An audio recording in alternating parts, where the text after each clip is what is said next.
I've been dropped into a novel, not just any novel, but a trashy, trope-filled potboiler called My Two Childhood Sweethearts Went Crazy After I Left. In this world, I'm Julian Thorne, the sole heir to the Thorne fortune, and Clara Sullivan and Ruby Reed are the two childhood sweethearts who grew up attached to my hip. Then there's the fourth key player about to make his grand entrance, Caspian Miller, the son of Clara's chauffeur, the one who will change everything. In the original story, Clara and Ruby were completely devoted to me. They'd have given me the moon and stars, but that all changed after Clara's driver got into an accident, saving their lives. When he recommended his own son to take over the job, Julian's world was turned upside down. The two girls suddenly shifted all their attention to the driver's son, Caspian, and it was like they did it on purpose. The more I was around, the nicer they were to him. The original Julian, heartbroken, eventually left town. Only then did the girls realize they'd taken things too far and lost their minds. The whole thing started because when Caspian first arrived, they were incredibly warm to him. After all, his father was seriously injured saving them. But then they noticed something unexpected, a flicker of jealousy on Julian's face. For years, they had been the ones chasing Julian. In that moment, they felt a thrill, a confirmation that they were just as important to him as he was to them. So they doubled down, lavishing attention on Caspian. The original Julian argued with them, pleaded with them, but the more he protested, the more they flaunted their kindness to Caspian, convinced it was proof of how much Julian cared. In the end, he left, and they broke. As the plot summary scrolled through my mind like a phantom teleprompter, a wicked smile spread across my face. What a joke! I took a deep breath, forcing down the surge of emotion. I looked at the handsome, sharp-featured face in the mirror and nodded in satisfaction. Now that I'm here, this script I get to rewrite. My rewrite. Mr. Miller, you don't have to come in person. Your injury is still healing. Clara's voice, tinged with a playful teasing, drifted up from downstairs. Your son isn't a stranger. It's not like we're going to bully him if he comes by himself. Her voice snapped me back to the present. Today, this was the day Caspian's father brought him over, the day the original Julian's fate began its downward spiral. I calmly changed into a set of well-tailored loungewear and deliberately slowed my pace, descending the sweeping staircase as if I had just woken up, a lazy grace in my movements. Clara and Ruby were flanking the sofa. They noticed me coming down. Clara, dressed in a moonlight white dress that perfectly suited her usual cool goddess vibe, was forcing a gentle tone into her voice. Mr. Miller, please don't worry. You were hurt protecting me. The Sullivan family will never forget that debt. She leaned forward slightly, her posture deferential. Ruby, a firecracker in a vibrant red dress, was her complete opposite. Before Clara could finish, she jumped in with a bright smile, her eyes fixed on the boy standing with his head bowed next to Mr. Miller. Exactly. Caspian, right? From now on, just think of this as your home. If you need anything, just tell us. We'll treat you like our own little brother. Her voice was crisp, her smile dazzling, but her gaze kept darting toward the staircase where I stood. In the middle of the sofa sat a man of about 50 wearing the Thorne family driver's uniform, his arm in a thick cast. He wore a simple, honest smile. Standing beside him was the boy, Caspian, probably around 20. He was dressed in a faded, ill-fitting old t-shirt, his shoulders slightly hunched. He kept his head low, nervously twisting his fingers together. The moment my eyes landed on him, he flickered his gaze upward. It was a quick, greedy glance that swept over the opulent mansion before settling on Clara and Ruby. Mr. Miller was clearly moved by the two heiresses' promises. He nudged his son with his good arm. Quick, Caspian, thank the young ladies. You be good now. You stick close to them and repay their kindness. Only then did Caspian timidly raise his head, revealing a delicate face artfully etched with fear. His voice was soft and thin. Thank you, Clara. Ruby. His eyes darted away, landing on me. And this is, all eyes turned to me. I could see a trace of anxiety in Clara's expression. Ruby simply raised an eyebrow, as if waiting for the show to begin. Expressionless, I walked straight to the dining table in the corner and began eating the breakfast our cook Maria had prepared, completely at ease. Wow, Maria, your skills have improved again, I said to no one in particular, acting as if they didn't exist. 20 minutes later, I finished my meal and noticed they were all still staring at me. No one had spoken a word the entire time. I acted as if I'd just noticed the crowd in the living room. My gaze fell impassively on Mr. Miller's cast. Mr. Miller, you're here. Is the arm healing up? If you need anything, just let Mr. Davis, the house manager, know. I didn't even glance at Caspian. In my mind, he was already a dead man, and who bothers saying hello to a corpse? He could put on his whole pitiful, fragile act, but I knew the full story. I knew exactly what kind of person he was. In the world I was about to create, people like him met very ugly ends. The air froze. The warm, comforting words Clara had prepared died in her throat. The smile on Ruby's face stiffened, replaced by a flicker of disbelief. Mr. Miller's gratitude turned to awkwardness, and Caspian's carefully crafted performance, designed to win sympathy and weather the scorn of a rich young master, was rendered completely useless. The expressions on their faces were priceless, but I wasn't in the mood to appreciate the spectacle. I turned and went back to my room. You want to play games of misdirection? Fine, I muttered to myself. I'll just play hard to get. The core of my strategy was indifference, utter and complete disregard. I would take the attention they took for granted and suck it out of the room like air from a vacuum. I'd let them feel what it was like to be ignored, and then I'd add a little something extra to give them a real sense of crisis. In the days that followed, no matter how much they ate on Caspian, I acted as if I didn't see a thing. I was busy with my own affairs. The thought of one day managing a corporate empire this massive was stressful enough. I had too much to do.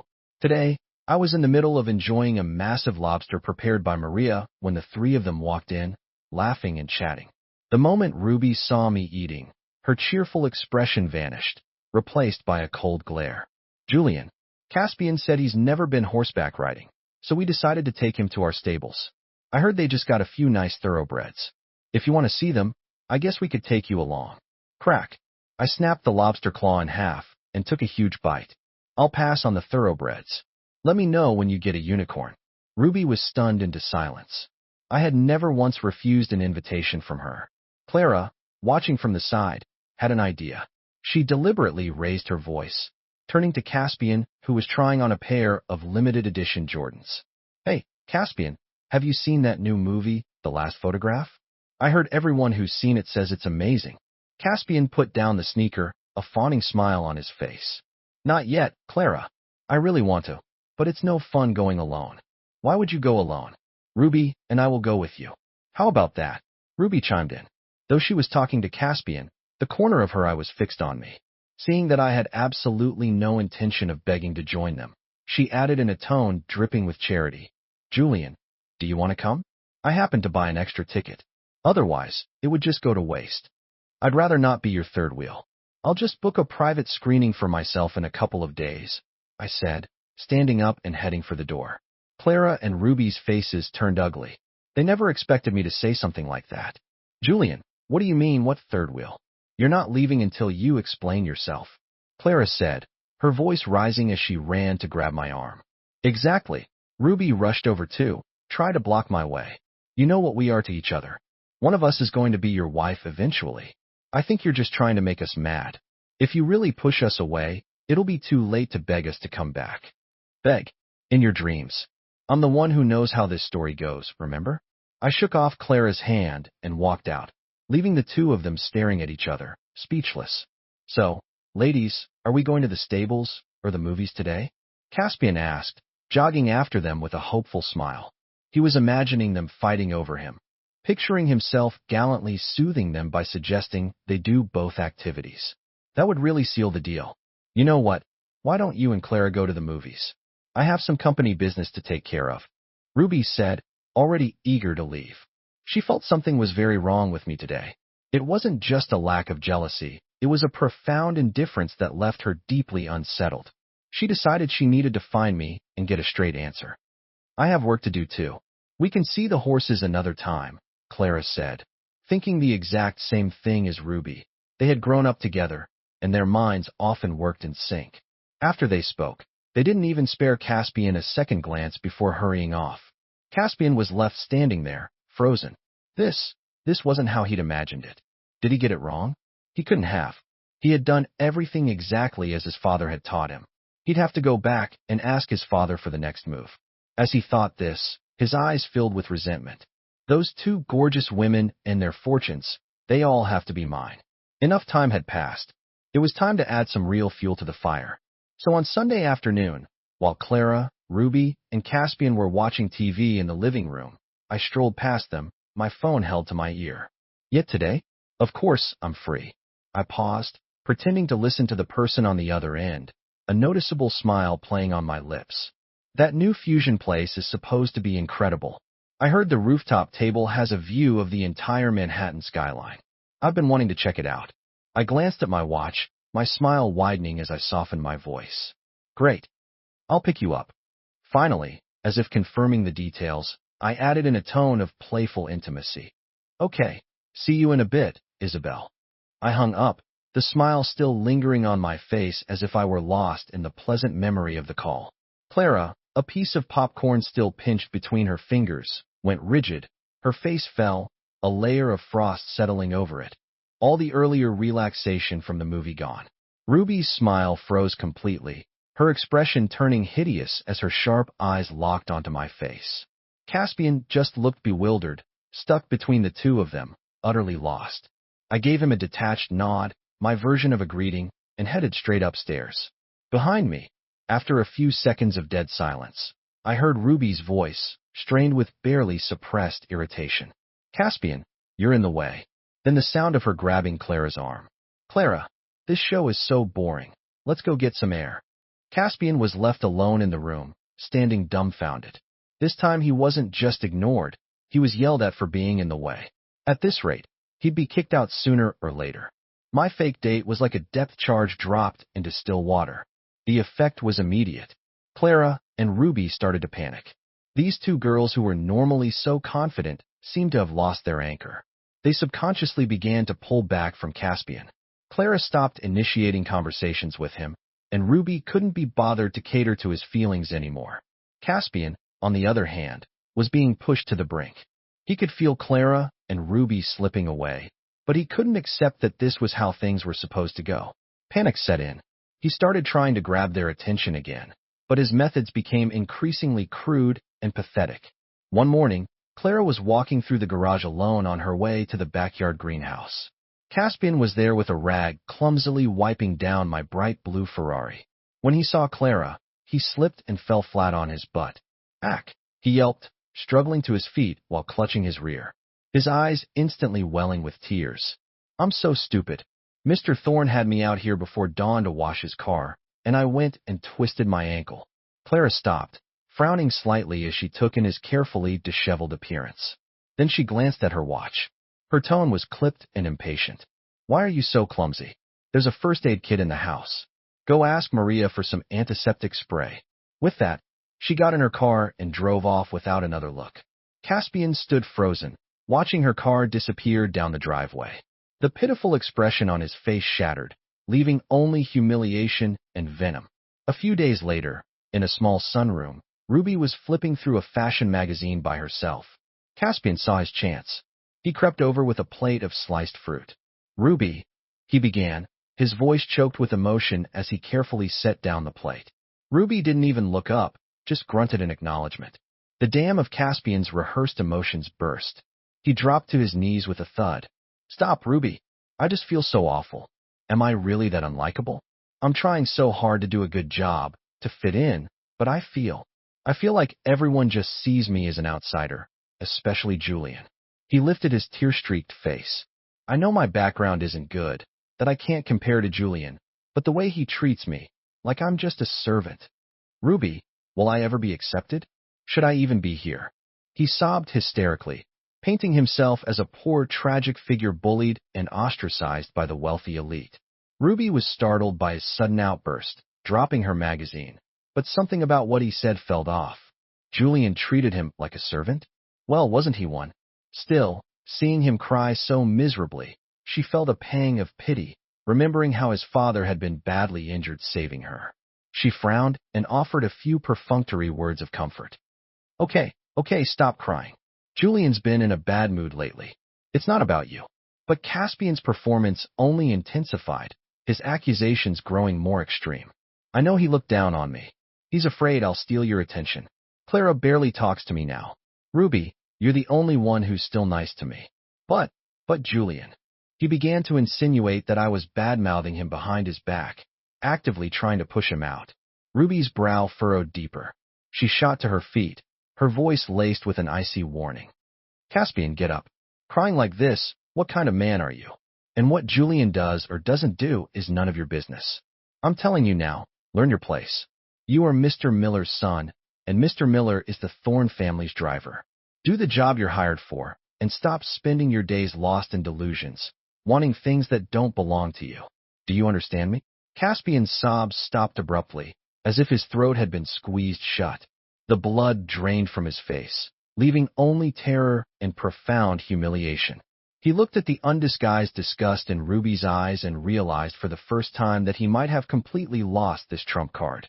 Even worse, driven by desperation and resentment, he resorted to the clumsy tactic of trying to drive a wedge between them.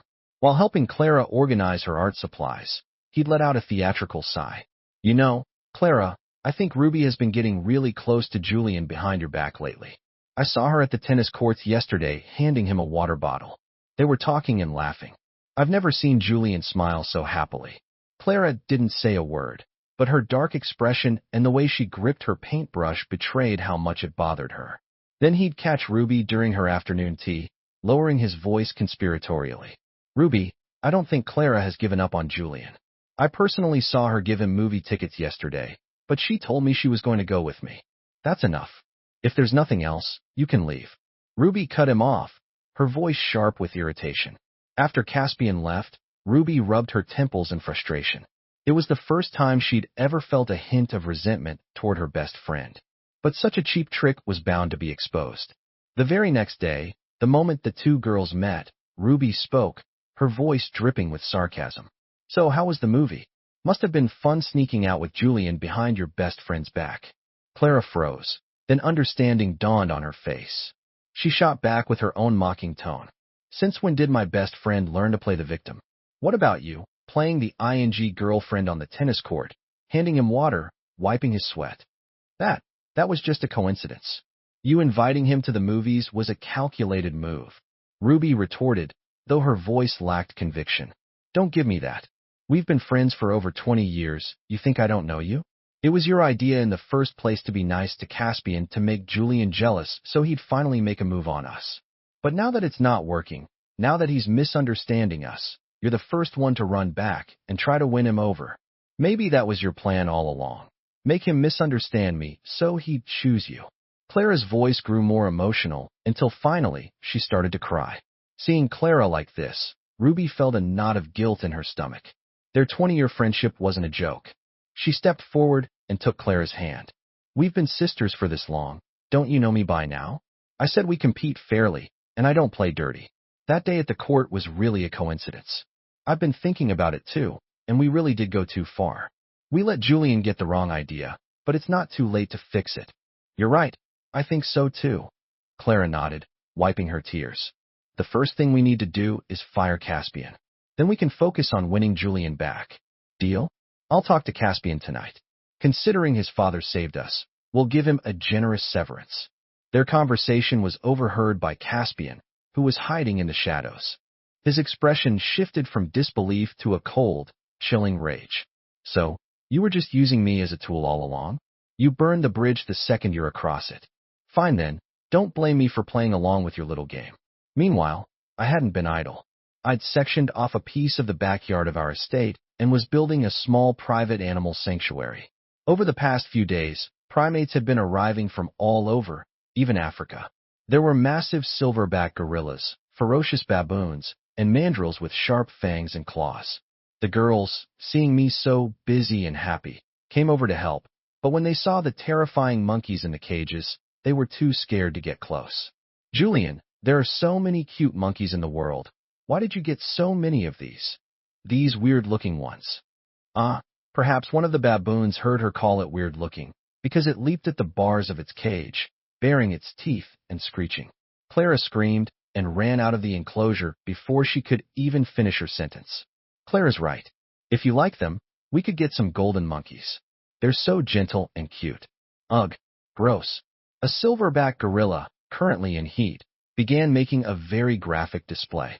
Ruby's face flushed red, and she fled the sanctuary as well. Watching her leave, I couldn't help but smile. They had been clinging to me for days. I knew I had them right where I wanted them. All I was left to deal with was the Miller's father and son. It wasn't that I was refusing to give them a way out. It was that I knew the script. As long as they were alive, they would never stop scheming against the girls, and I would be caught in the crossfire. With that thought, my gaze shifted back to the animals in the cages. Let's start you two off with a little appetizer. Just as Clara and Ruby were about to fire Caspian, he vanished. He was gone for days, his phone going straight to voicemail. But I knew exactly what he was up to. I'd had someone tailing him 24/7. In the original novel, the pathetic Julian had given up everything and left town. So what if the girls went crazy afterward? Now that I was here, there could be no mistakes. Right now, Caspian was holed up with his father plotting their next move. This was their last chance. They decided to buy a powerful sedative mixed with an aphrodisiac from an overseas source.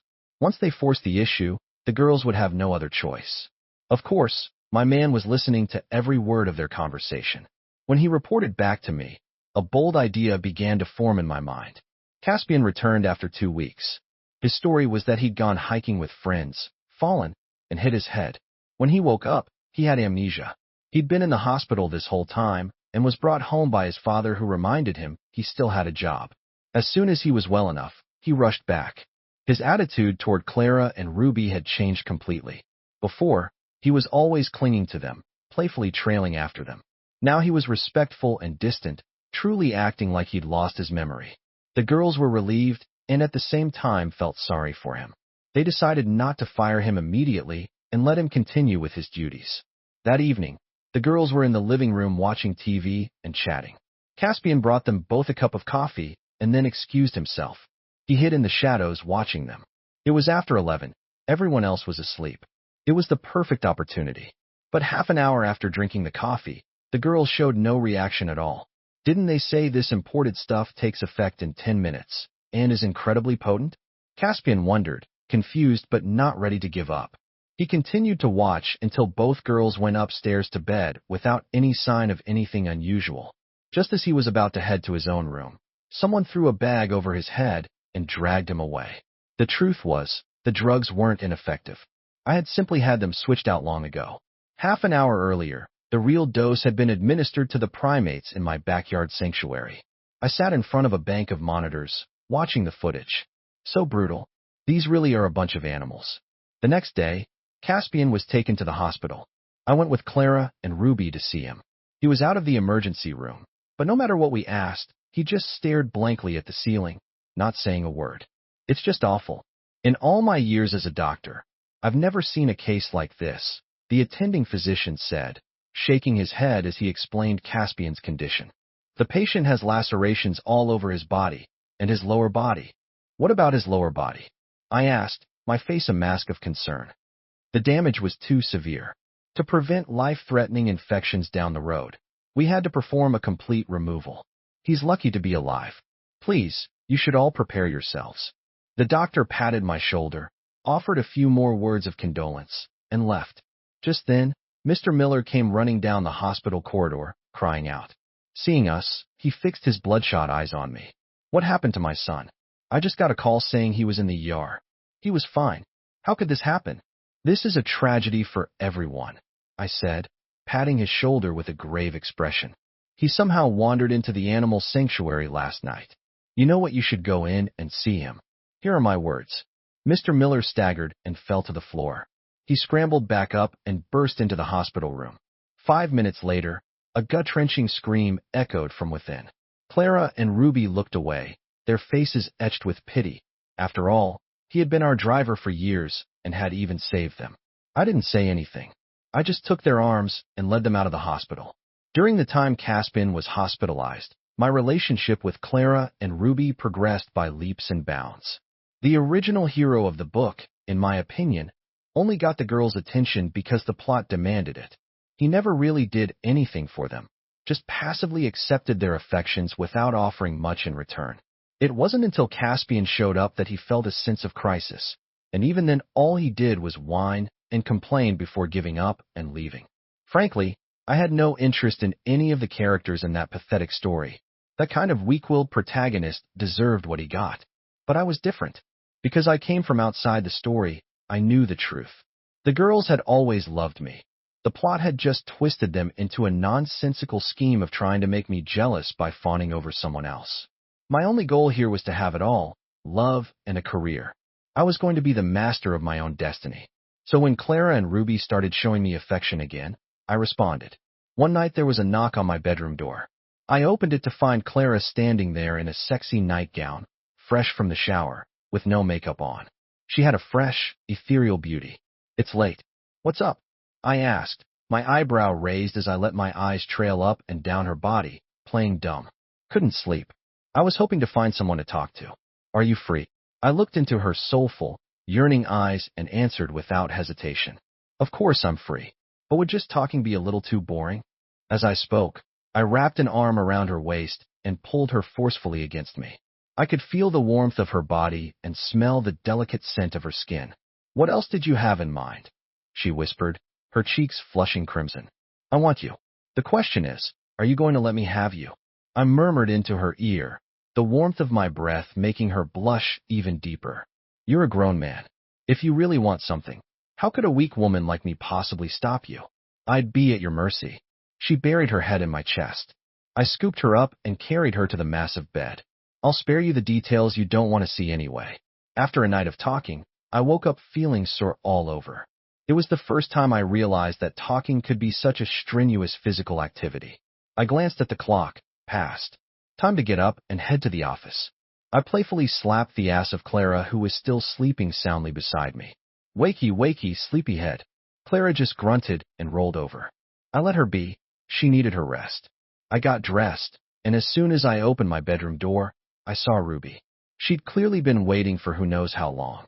Her face was dark, her eyes wide and furious. "Julian, Clara wasn't in her room this morning. Were you two together last night?" I simply nodded toward my room, letting her see for herself. She walked to the doorway and saw Clara asleep in my bed.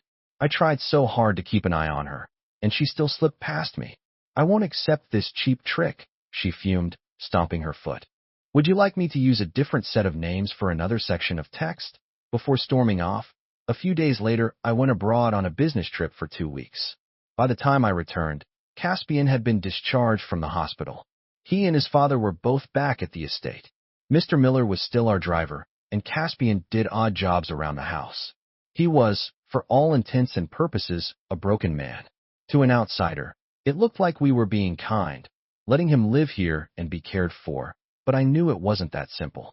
The villains in these kinds of trashy novels are always pathologically obsessive. As long as they were breathing, they wouldn't give up. That was fine by me. It was easier to have them watched under my own roof than to worry about what they were doing out in the world. To that end, I had the entire estate fitted with hidden cameras and had someone monitoring the Millers around the clock. That night, I returned to my bedroom to find the lights off. A striking silhouette was sitting on my bed. I assumed it was Clara, back for more after getting a taste. I didn't think twice. I just acted. When I woke up the next morning, I realized it wasn't Clara, it was Ruby. She was nestled in my arms, a mischievous smile on her face. "I don't care. You have to take responsibility for me now, too." Fine by me. I wasn't afraid of a little responsibility. This was my plan all along, and her throwing herself at me just saved me the trouble. When Ruby and I walked out of my room together, we heard the sound of glass shattering behind us. We turned to see that Caspian had dropped a tray of tea. He was staring at us, his eyes bloodshot, his entire body trembling. He looked like he just caught his own wife cheating on him. I ignored him, simply wrapping my arm around Ruby's slim waist and tossing a single sentence over my shoulder as we left. "Clean that up." Caspian stood frozen, the sound of his teeth grinding together audible. "Julian, you bastard. You did this to me, and now you're walking around with a girl on each arm. I'll make sure you die a horrible death." As I expected, he couldn't hold it together. The next morning while I was eating breakfast and scrolling through my phone, my security guy approached and whispered in my ear, "Sir, they're making a move." He handed me a tablet. On the monitor, I saw a shadowy figure slip into the garage before dawn, using a flashlight. Once inside, the figure flicked on the lights. It was Mr. Miller. He looked around nervously, then slid under my car. Half an hour later he crawled out, looked around again, and vanished after turning off the lights. Sir, I checked under the car. He loosened the brake line. You wouldn't notice it at first, but he knows you're driving to Eagles Peak today. The roads up and down that mountain are all steep inclines with constant braking. The line will fail. A small smile played on my lips. Talk about a gift horse. I was just wondering how to get rid of them, and he just handed me the solution on a silver platter. When Mr. Miller drove off with Clara and Ruby, I called Caspian over. The emotion in his eyes was palpable, but I didn't care. Why waste energy on a dead man? Clara, Ruby, and I are at Eagles Peak for a photo shoot today. Take my car and drive the clothes and equipment up there first. Tell them I'll be there in a bit. Fine, he hissed, practically spitting the word out as he snatched the keys I tossed him. It was clear his father hadn't told him about the tampered brakes, a testament to a father's love, I suppose. Even if he was caught, he didn't want to implicate his son, and in doing so, he had just personally signed his son's death warrant. I deliberately phrased my request to provoke Caspian. An emotional driver is a fast driver, and a fast driver would guarantee an accident. Sure enough, on the downhill slope from Eagles Peak, Caspian, driving too fast, slammed on the brakes. They failed, and the car plunged off the cliff. That evening, Mr. Miller returned with Clara and Ruby. He walked behind them, head down, whistling softly.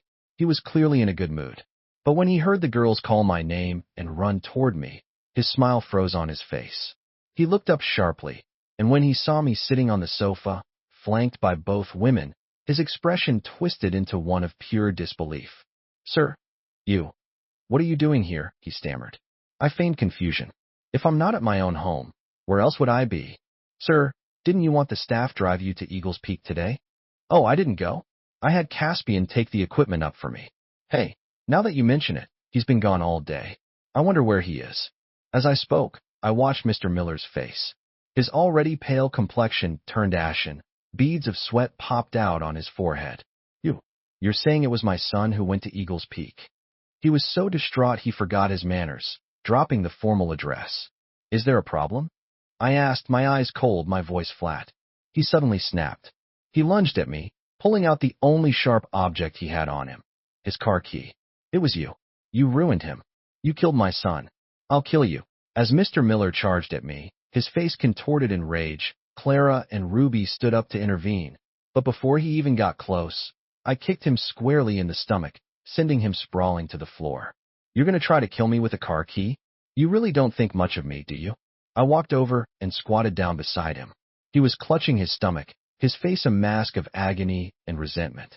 I lowered my voice so only he could hear. I knew about the brakes. That's right. I sent Caspian on purpose. The person who really killed your son was you. Then I stood up and called for my security guards to drag him away along with the evidence and deliver him to the police. I turned to the two women who were shaken by the sudden violence. I pulled them into my arms and explained everything. They still remembered that Mr. Miller had saved them and were about to ask me to show him some mercy. I just handed them my phone. The video playing on the screen was the result of my investigation. It showed Mr. Miller orchestrating the heroic car accident, a staged event designed to indoctrinate our families and create an opportunity for his son. Clara and Ruby were no saints. Once they knew the truth, they immediately made a few calls, ensuring that Mr. Miller would be well taken care of in prison. Only then did I finally feel a sense of relief. All the threats had been eliminated, and by my side were two childhood sweethearts who were top tier in every respect. With my knowledge of the plot and the protagonist's halo now firmly on my head, my future in this world was destined to be legendary. One step at a time, life was looking very, very promising.